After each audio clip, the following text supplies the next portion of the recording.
ഇത് mass മോട്ടോഴ്സിന്നാണ് Honda Activa വണ്ടി നമ്മൾ സ്റ്റാർട്ടിങ് കംപ്ലൈൻറ്റ് ആയിട്ട് എടുത്തതാണ്. സ്റ്റാർട്ടിങ് കംപ്ലൈൻറ്റ് എന്ന് പറയുമ്പോൾ സെൽഫിനകത്താണ് വണ്ടി സ്റ്റാർട്ട് ആവാത്ത, കിക്കറടിച്ച വണ്ടി സ്റ്റാർട്ട് ആവുമായിരുന്നു. അപ്പോൾ നമ്മൾ വന്ന് നോക്കുന്ന സമയത്ത് ബാറ്ററിക്ക് തീരെ ചാർജ് കുറവായിരുന്നു കേട്ടോ. ബാറ്ററി നമ്മൾ ചെക്ക് ചെയ്യുമ്പോൾ 2025 ബാറ്ററി, കഴിഞ്ഞ കൊല്ലം വെച്ചാണ് ബാറ്ററിയാണ്, വാറണ്ടി പീരീഡിലുള്ള ബാറ്ററിയാണ്.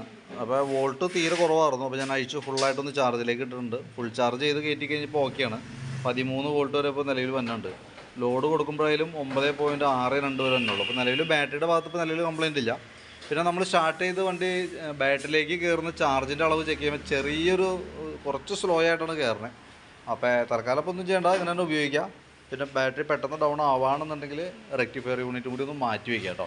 റെക്ടിഫയർ എനിക്ക് തോന്നുന്നു ഏകദേശം ഒരു 600-700 അടുത്തൊക്കെ റെക്ടിഫയർ വരാൻ സാധ്യതയുണ്ട്. അപ്പോൾ അതുകൊണ്ട് കറക്റ്റ് റേറ്റ് അറിയില്ല, ഏകദേശം ഒരു ഇത് പറഞ്ഞാണ്.